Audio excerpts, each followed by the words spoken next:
Bonjour à tous et bienvenue sur Cours d'Art. Nous nous retrouvons cette semaine pour une vidéo qui fait suite aux dernières vidéos sur les couleurs dans l'histoire de l'art, et cette semaine je vous propose de nous pencher sur la couleur blanche.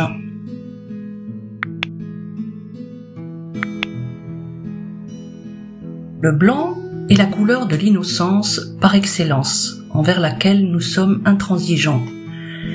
La pureté du blanc est exigée. Les scientifiques ne l'ont longtemps pas considéré comme une couleur, mais les peintres ont toujours affirmé le contraire. À l'instar du rouge et du noir, le blanc fait partie du trio des plus anciennes couleurs. Elle se retrouve sur les peintures rupestres de la préhistoire. Autrefois, l'incolore se définissait par ce qui ne contenait pas de pigments, soit les teintes naturelles des supports, comme le bois, le lin, le parchemin, la pierre. C'est seulement à l'apparition de l'imprimerie que le blanc a été confondu avec l'incolore, le papier blanc devenant le support, donc l'incolore. Le blanc est devenu malgré lui la couleur de l'absence, une page blanche, une nuit blanche, une balle à blanc, un chèque en blanc, etc., etc. Contrairement aux autres couleurs, la symbolique de pureté et d'innocence du blanc est universelle.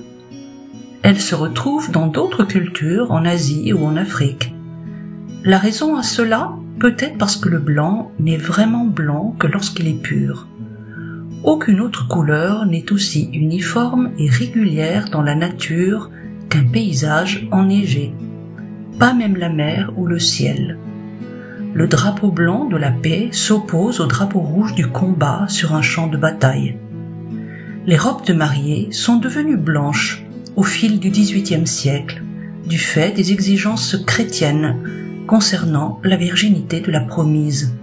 Et jusqu'au siècle dernier, tous les sous-vêtements et linges de maison étaient blancs, pour une raison d'hygiène d'une part, lavage dans l'eau bouillante, et pour une raison de pureté d'autre part, le blanc étant assimilé au propre. Plus pur que le blanc, autrefois le doré pour sa brillance, sa luxure, sa délicatesse, sa luminosité. Aujourd'hui, le bleu, pour la neutralité de sa lumière, et le bleu des glaciers qui sont au-delà de la neige. Associé à la lumière et à certains dogmes issus de l'Immaculée Conception, le blanc est la couleur de l'au-delà, comme la représentation que l'on se fait de Dieu, des anges, des fantômes et des revenants. Le blanc est également la couleur de la vieillesse, les cheveux blanchissent. La sagesse, la paix, rejoint l'innocence du berceau.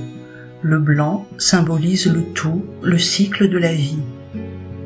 Pour les pigments, depuis la préhistoire, on retrouve le carbonate de calcium, c'est-à-dire la craie. Depuis l'Antiquité, le kaolin, le blanc de plomb.